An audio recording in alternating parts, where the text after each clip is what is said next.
Well, good day, everybody. This is your friend Dane Smith here again from TeachBeyond South Africa, and I'll be sharing on a topic that's been close to my heart this week, and I'm going to call it conflict or chaos. I think all of us hate the idea of conflict. It's awkward and uncomfortable and hurtful and causes anxiety and pain. And sometimes if you have to address something with someone, your heart starts to beat faster and your mouth gets dry and you just don't want to do it. I heard a story recently about a lady working for an organization, and throughout the years of her working in this organization, she hurt people or she said the wrong thing and she treaded on toes, and a lot of these people that she did these things to just kind of slipped it under the rug or kept it, in the back of their minds and never really addressed these issues. My wife often says that if you sweep too many things under a rug, it's going to cause a bump and you're going to end up tripping over those things. And that's so true. Well, eventually what had happened to this poor lady is all these issues came gushing over her like this tremendous wave that it became overwhelming, and she had a complete breakdown.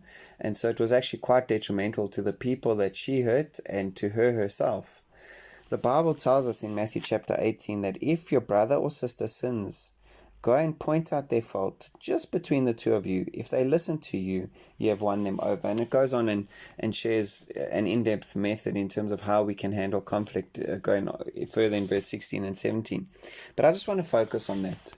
When it comes to teaching young people in our classroom or people that we're mentoring or guiding in the church, our youth group, our responsibility to them is to guide them and to lead them and to point out where they're going wrong. And many times we're also in the wrong, and so we shouldn't take that for granted. But that really is our responsibility. And because they're younger than us, they respect us and honor us and listen to our counsel. And sometimes that might also be an awkward conversation that we need to have with young people, but we know that it's our responsibility and it's something that we need to do. But when it comes to peers our own age or people that are older than us, it's incredibly difficult, especially with people that are closest to us, to have those difficult conversations.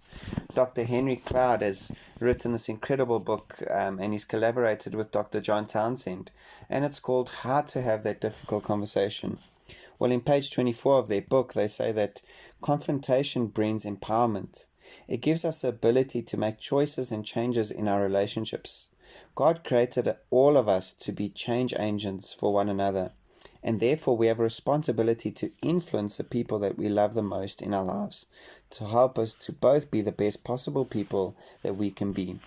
And so if you are in a situation where something's burdening your heart or upsetting you, and you are very anxious to go and bring about that conversation or to speak to someone, my encouragement would be go and speak to them as lovingly and as kindly and as carefully as possible, with the intention of bringing change about in the situation that you're facing at the moment, not causing harm or pain or hurt or telling somebody else how bad they are, but rather just maybe preventing that situation from hurting you anymore and helping them understand why that situation is perhaps hurting you. So may God bless your conflict situation. Perhaps we don't have to call it conflict because that word might have bad connotations. But whatever conversations you need to have, I pray that they would go well. May God bless you, and we'll speak again next week.